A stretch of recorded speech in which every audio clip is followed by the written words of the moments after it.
चाहिए कि जो महान तामसी है, तो इसलिए भगवान कहते हैं कि मैं संपूर्ण यज्ञों का भोक्ता और संपूर्ण संसार का मालिक हूं, तो मुझे ही सब कुछ अर्पण करना चाहिए, मेरी पूजा करनी चाहिए।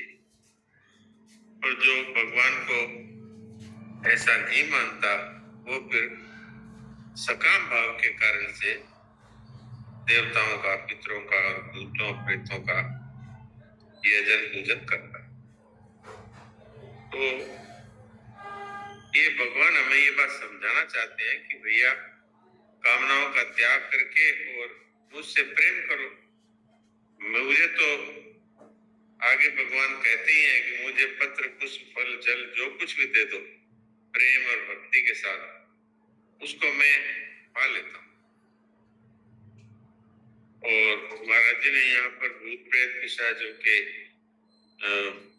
भक्ति करने वाले और उनके द्वारा लोगों को बहुत सारी बातें बताने वाले लोगों का क्या हाल हुआ बताया। कर्ण पिशाचिनी ने उसको अंत में नर्मदा नदी में जाकर मरने भी नहीं दिया। तो भूत प्रेतों की यजन पूजन करने वालों की दुर्गति होती है, और देवताओं की और पितरों की पूजा करने से भी मनुष्य देवलोक पितरलोक को चला जाता है, लेकिन उसका कल्याण नहीं होता। और भूतों के यजन पूजन वाले तो दुर्गति में पड़ते हैं, नरकों में गिर जाते हैं, नीच योनियों में जाते हैं। तो भगवान कहते हैं कि भाई मुझे प्रेम पूर्वक जो कुछ भी अर्पण कर देता है तो मैं बड़े प्रेम से पा लेता हूँ, क्योंकि वो प्रेम से खिलाते हैं। ये बाजार में हूँ, भक्त में देने का भाव इतना अधिक बढ़ जाता है कि वो अपने आप को भूल जाता है। तो भगवान भी प्रेम में इतने मगन हो जाते हैं कि वो भी अपने आप को भूल जाते हैं।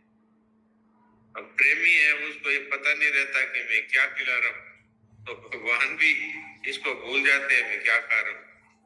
विद्राणी के समय यही बात थी, छिलके खाए भगवान ने, ये नहीं कहा कि गिरी तुम फेंक रही हो, मुझे छिलके दे रही हो।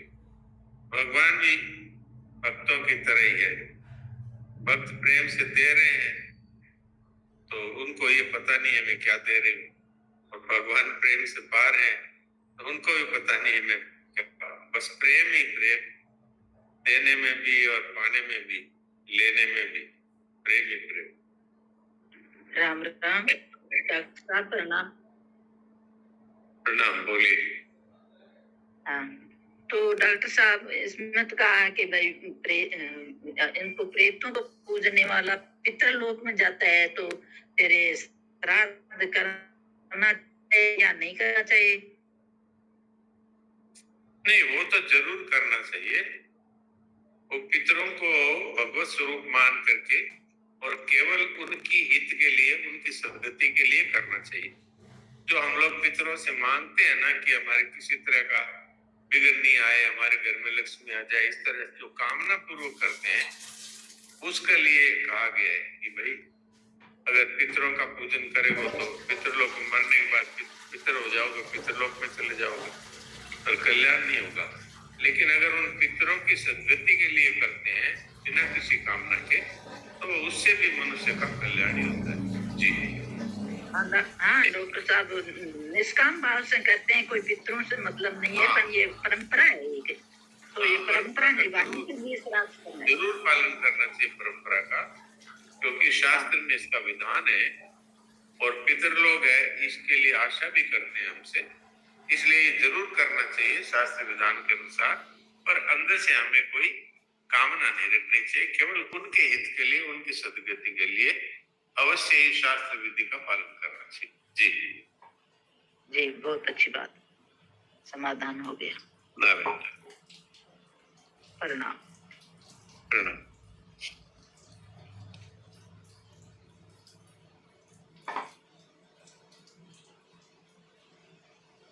और किसी का कोई प्रश्न हो तो बोले।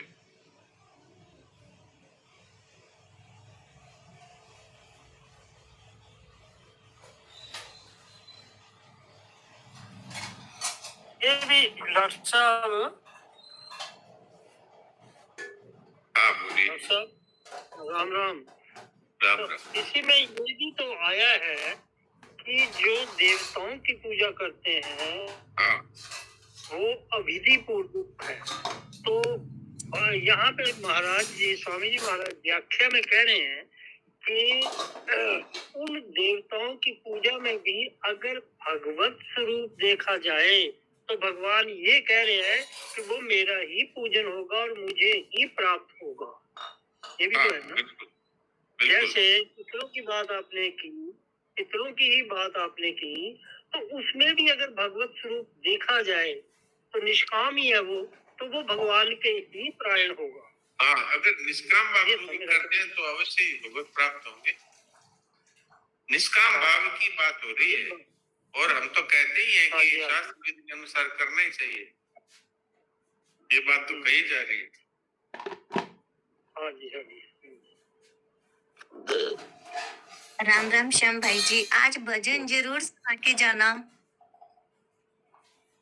हाँ जी, क्या राम राम भाई जी, हाँ आज भजन जरूर सुना के जाना, हम इंतजार करते हैं। हाँ ठीक है, तो हम सुरेश जी से प्रार्थना करते हैं कि मुझे 10 मिनट पहले छोड़ दें, क्योंकि भजन भी थोड़ा लंबा है और उसमें कई संतों की वाणी भी है। तो अभी शुरू कर दीजिए। ये सुरेश जी को बोल ये देते हैं। सुरेश जी के पास। सुरेश जी अभी शुरू करा दीजिए भजन। हाँ, तो और किसी को कोई जरूरी बात है तो देखो, भजन से ज्यादा जरूरी किसी की शंका है तो वो समाधान करना जरूरी है डॉक्टर साहब को। तो किसी को कोई शंका प्रश्न है तो कर ले, फिर एंड टाइम में प्रश्न करते हैं, इसलिए रह जाता है। अभी कोई किसी को करना है तो ठीक है, नहीं तो भजन सुनते हैं। बिल्कुल एंड टाइम में प्रश्न नहीं करते हैं, कई लोग अपनी अपनी भावनाएं व्यक्त करते हैं, तो उसमें समय पूरा हो जाता है। समय पूरा हो जाता है। डॉक्टर साहब कोई बोल रहे हो? नहीं क्या महाराज जी हाँ, राम राम। राम राम। महाराज जी, ये जो मतलब देवता पितर को पूजन करना अविधि पूर्वक है, इसका क्या तात्पर्य है? इसका तात्पर्य ये है कि वो पूजा करते हैं कामनाओं के लिए, यही वास्तव में अविधि है। वास्तव में जो कामनाओं को लेकर के पूजा करते हैं, यही वास्तव में अविधि है। तो निष्काम भाव से पूजन होना चाहिए। तो महाराज जी, हम लोग को तो आशा भी तो रहती है ना कि परिवार खुशहाल रहे, संसार खुशहाल रहे, ये सब अच्छा रहे। और दूसरी बात ये है कि देवताओं को वो अलग मानते हैं, उनकी स्वतंत्र सत्ता मानते हैं, तो ये वास्तव में अविधि है। क्योंकि देवता तो भगवान की एक प्रकार से भगवान के द्वारा ही वो बनाए गए हैं, तो उनकी पूजा करते हैं, वो भी कामना रख करके करते हैं, तो उनकी अलग से सत्ता मानते हैं, जबकि सत्ता तो वास्तव में परमात्मा की है। अगर उसमें परमात्मा का स्वरूप मान करके करें तो वो विधि पूर्वक है। और अगर स्वतंत्र सत्ता उनकी मानते हैं कि मैं तो इसलिए पूजा करता हूँ कुबेर जी की, तो वो मुझे धन देंगे, मैं तो इसलिए पूजा करता हूँ गणेश जी की कि वो मेरे को बुद्धि देंगे, मेरे विघ्नों को टाल देंगे, ये जो है ये अविधि पूर्वक उनकी स्वतंत्र सत्ता मानते हैं। पूजन तो मेरे को देवताओं से अलग मानते हैं। कामना के कारण जिनका ज्ञान हरा गया है वे देवताओं की शरण होते हैं, ये अविधि है। जी जी महाराज, सत्ता तो भगवान का ही महाराज, ये सब तो मतलब उनके द्वारा नियुक्त किए हुए विभागाध्यक्ष हुए। इसमें बस दो ही बातें हैं। एक बात तो है अपने में किंचन मात्र भी कामना न हो, और दूसरी बात है कि उन देवताओं में भगवत बुद्धि हो, तो वो विधि पूर्वक है, फिर कोई बात। प्रणाम महाराज। प्रणाम। हाँ राम राम। तो पितरों को भी भगवत स्वरूप मान करके उनको श्रद्धा से पूजा कर सकते हैं। हाँ बिल्कुल कर सकते हैं और करनी भी चाहिए, करना भी चाहिए। तो शास्त्र में विधान किया गया है कि पितरों का ठीक प्रकार से विधि पूर्वक सारी क्रियाएं करनी चाहिए, लेकिन अपनी कामना नहीं रखें और उनको भगवत स्वरूप मान के करें और कम से कम उनके हित के लिए करें ताकि उनकी सद्गति हो।